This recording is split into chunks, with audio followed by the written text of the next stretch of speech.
Shalom. I want to start off by giving all praises, honor, and glory to Yahweh Ba'Ashem Yahweh Shai. Double honors to our teachers, the apostles and the men at Great Millstone, and to the elect Akim, dealing in his truth sincerely.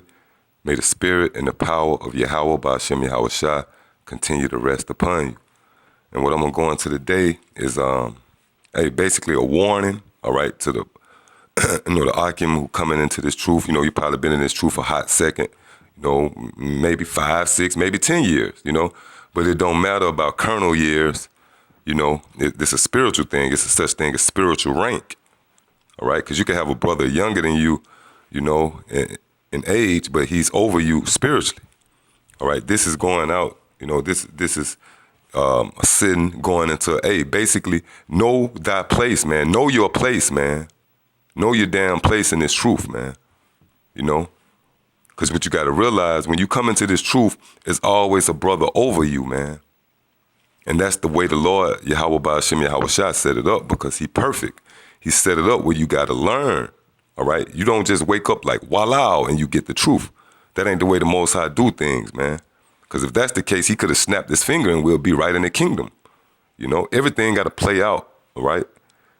And, you have a lot of, like the brother in the LA camp, he was going into that about, when you come into this truth, it's not a thing of, you the number one guy, you the second in command, you under him. No, man, when you come in this truth, spiritually who over you, man. Nobody got to tell you. There's men over you, all right?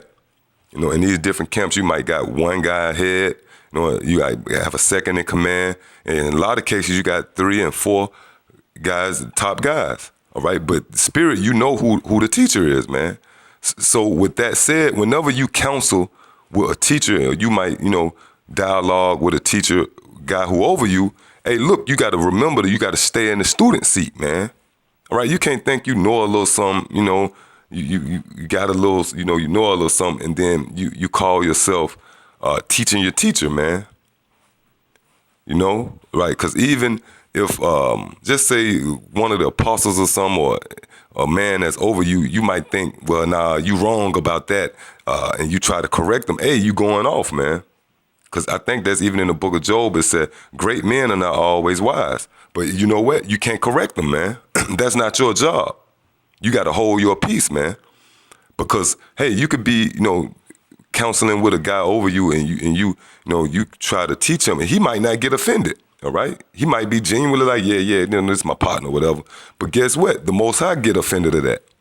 And you know what happens? The Most High will kick you out for that. He would humble you and then boot your ass out, spool you out of his mouth, man. And we're going to go into the scripture that prove that. All right? So when you dealing, you got to remember, man, you stay in the student seat, man. You can't formulate your own opinion, all right? Because guess what? You are not on your teacher level, man. All right, like in the world, it teach you where you could dialogue with a guy back and forth and you could formulate your own opinion. But when you come in this truth, you got to throw that out the window, man. All right, because you call yourself teaching your teacher. Your teacher can easily turn around and confound you, man. All right? That's just like you go around Apostle Tahar or Apostle Gabar, somebody, or, Apostle Ramlad and Rakar, and you try to correct them, and you might just be right about something, but that man can turn around and confound you. He can say, look, man, break this scripture down. Break this riddle down.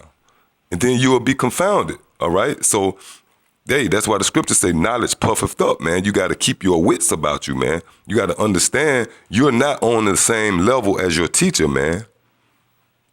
See?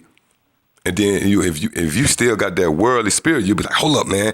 Nigga ain't nobody over my level. You got to throw all that out the window, man. When you come in this truth, there's levels, man. All right? You got to understand that you're always under someone, man. All right? And now this is the book of Sirach in the Apocrypha 6, and I'll start at, I think, like 32. Yeah. My son, if thou wilt, thou shalt be taught. Yeah, see, it said, my son, if thou wilt. That means if you're willing, man, thou shalt be what? Taught. So, you got to be taught, man. That's the order, all right?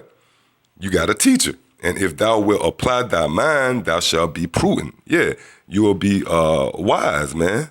If you apply your mind, all right, and if you are willing, you will be taught. All right, verse 33, if thou love to hear, thou shalt receive understanding. And if thou bow thine ear, thou shalt be wise. Yeah, that key word is bow. All right, you can't only listen to your teacher, with your head up in pride. You got to bow your ear to your teacher, man. You can't, and it says, if thou love to hear, right? You can't counsel with your teacher and you doing all the talking like you're teaching your counselor, man.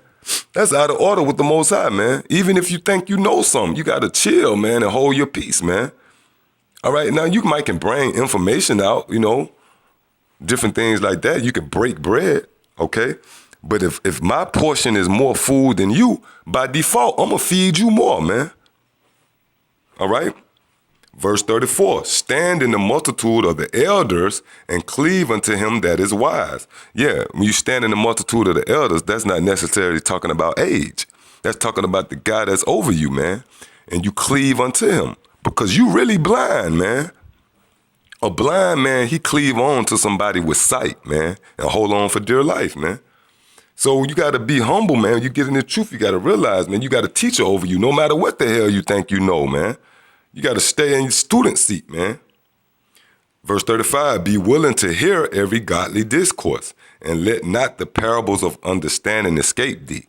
Yeah, because if the Lord make that, if you can let the parables of understanding escape you, man, all right, the Lord can take that man out of your life who know them parables. All right. Verse 36, and if thou seest a man of understanding, get thee betimes unto him, and let thy foot wear the steps of his door.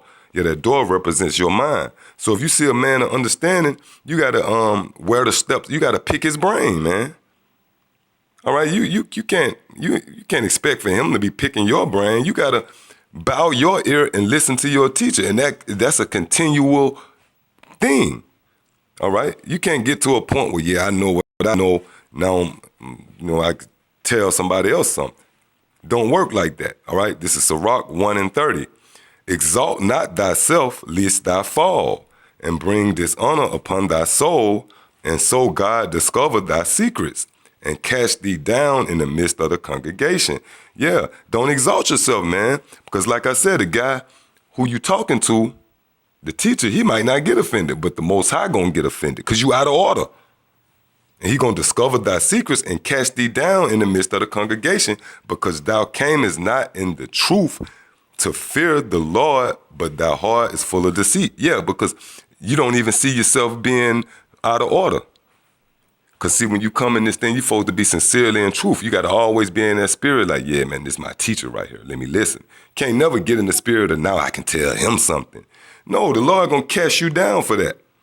All right? This is Luke 14:8, not 7. And he put forth a parable to those which were bidden when he marked how they chose out the chief rooms, saying unto them, when thou art bidden of any man to a wedding, sit not down in the highest room, lest a more honorable man than thou be bidden of him.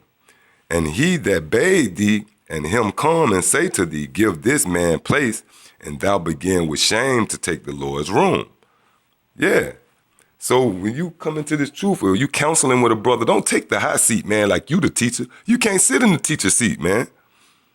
All right, verse 10, but when thou art bidden, go and sit down in the Lord's room, that when he that bade thee cometh, he may say unto thee, friend, go up higher.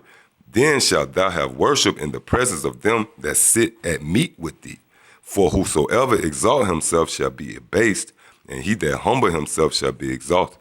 So with that, there was a warning. All right, stay in your place, man. Know your damn place. All right, you counsel with brothers, you stay in the student seat, man. Shalom.